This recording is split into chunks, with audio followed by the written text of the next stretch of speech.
Hey, it's Regis Leogal on the Pop Radio, and today we are joined by the rising star from Nigeria, an artist whose music blends with spirituality, emotion, deep reflection in a sound that's unique, that uniquely his own, without charm. I want to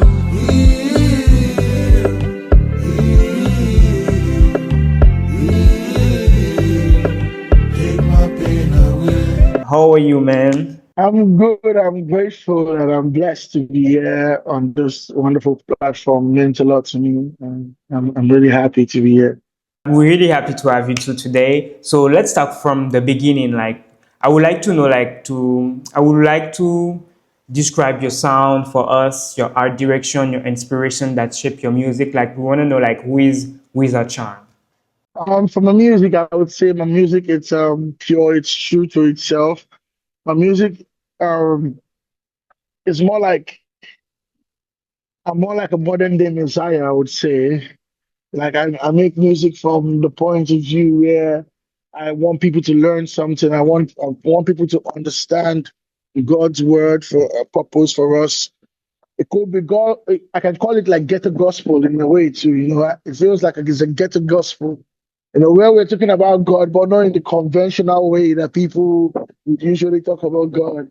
And that's what my music is. My music is teaching. I've always wanted to make music that children could sing, relate to, like the elderly could sing, relate to. I didn't want to make a music that had a race or had age group or anything. I just wanted to make music because growing up and loving the likes of Lucky Dube, Bob Marley, I'm a very big. My goat is Damian Marley, for example. Those are people that when they make music that everyone can listen to. It's educational. So my music is sucked with a whole lot of spirituality, message, good rhythms, melodies, dynamics in music. Yeah, and a lot of reality. I do not like to speak about things that is not real, something that is not feasible, to me as a person. So yeah, that's how I can describe my music and sound. Yeah, for me, it's like a really good description because your music for me it's real. Like it's real. Like I feel like the lyrics is important for you. Like so, yeah. For me, is I really agree with what you're saying. So let's talk about like your album. You released like Hello's Chapel. So Yeah. how do you feel like when you release this album? How do you feel right now? I feel blessed. I feel fulfilled because it's something I've always wanted to do, and I didn't make the album from the purpose of commerciality. I made it from the purpose of I've always known I wanted to make an album that was very God tailored, and I was going to use myself as a reference, my stories, everything that I've been through, from loss to addiction to everything, sicknesses, name it. Like, and I was going to put everything, I was going to be vulnerable for the first time. Because back here in Nigeria, a lot of people always, they always wonder if I am human because of the way I've kept myself over time. And this is the first time that they are like experiencing the human side of me when I'm making music, and it feels like, oh, they can reach it, they can understand it. So I'm very, very happy with the project, to be honest. The project is more for myself and the people that need to heal than any other thing. So I'm happy that I was able to achieve. And what story did you want to tell through this project? What inspires you, your writing process? What inspired me generally was like my healing process, and that's why it was called Healer's Chapel. I am someone that I've been through quite some funny stories, like near-death experiences. I nearly died twice in 2020. I, I came out from there. I used to I used to do minor drugs, like it might be minor, but like it was still something I was addicted to at some point. When I was like in university, and I've left that a long time ago. I stopped smoking weed 3 years ago. Like, I mean, I'm just a whole lot of things that I've kind of like moved on from, and just being like a man, is just something that I wanted to speak on.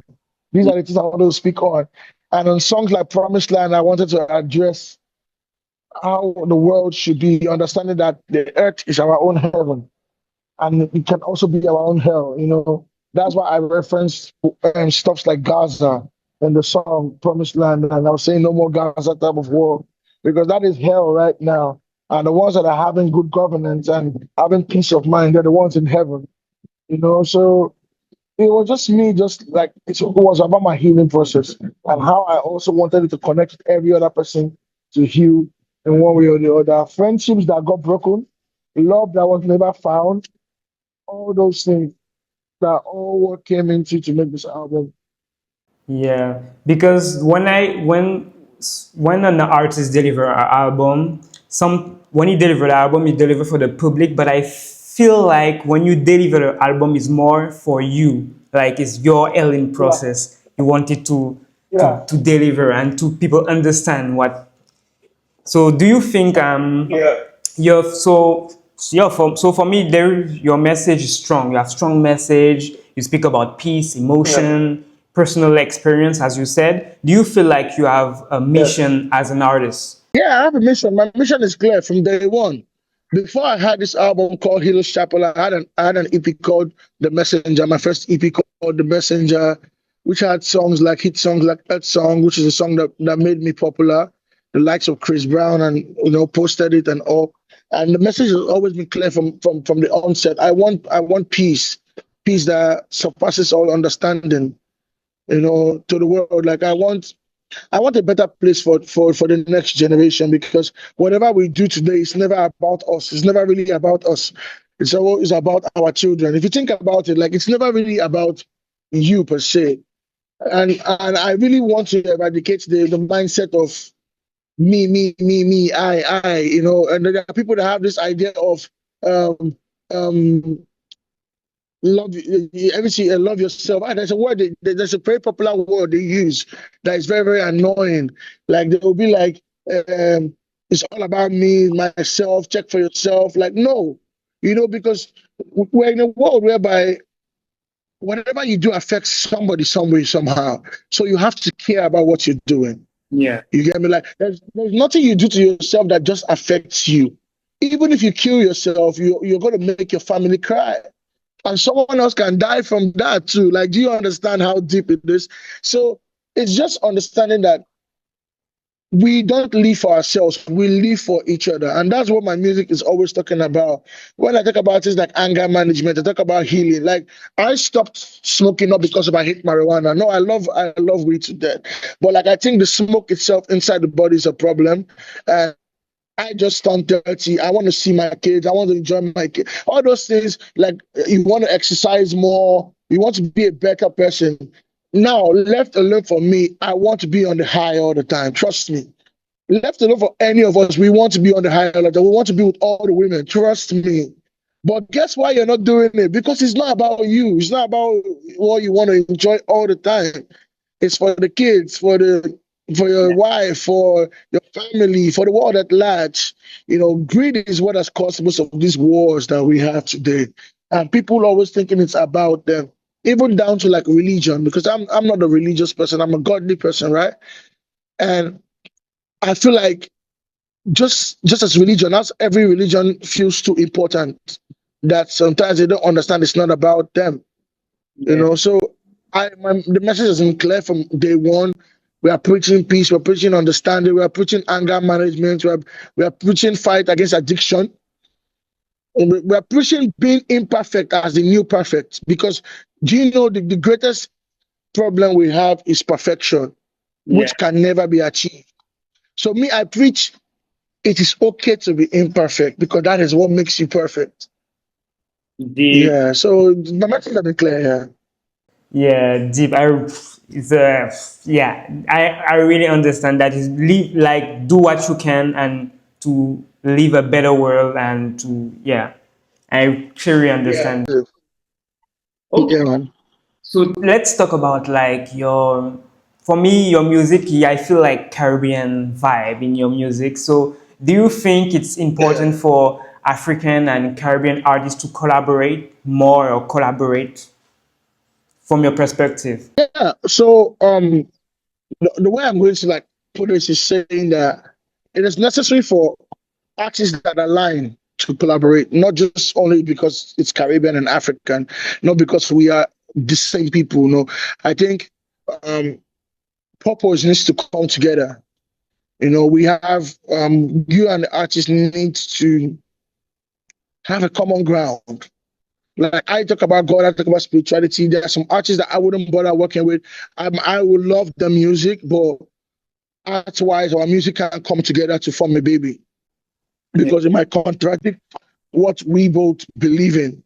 And like I've said before, I believe in whatever anybody believes in. As far as it's not harming another human being, it's not killing another human being, it's fine. So I can't think that my belief is superior.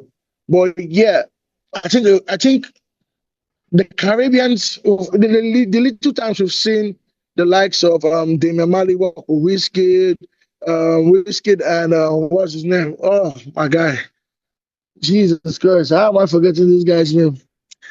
Oh, I'm good. I'm so cooked. Chronics.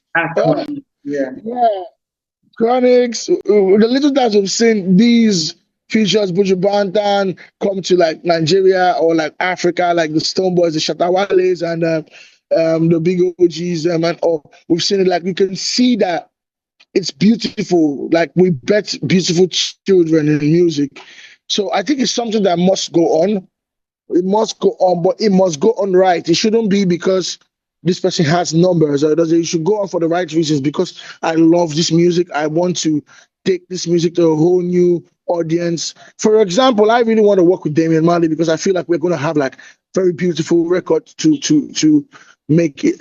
I have a whole lot of Caribbean people I need to tap into my music and see how beautiful it is for a Nigerian boy to be making music from a Caribbean perspective. So I think it's a must. I think it's something that we should make sure we do. Yeah, it's all about vibe. It's all about connection. It's all about feeling. It's not about like how as you said, numbers and yeah. Finally, so what's next for you now? So earlier this month you dropped your album.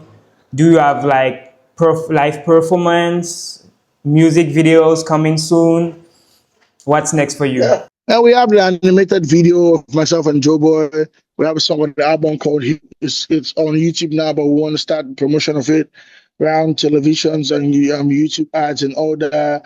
Um, we also have we have lots of videos we want to do.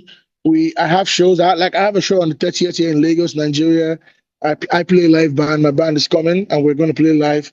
We're also going to have a show in December in my hometown, River State, Port Harcourt. That's where people like Burna Boy is from, or Malay, they're from. I'm gonna have a show there. I have lots of shows lined up for me to do from now to December. So a whole lot of shows happening. Yeah, more like I'm just gonna take this time, promote my music, take my music as far as where I can, and I hope that somehow it hits the world globally, and I can also take it out to the global space and let people enjoy my music, the realness, the richness of my music.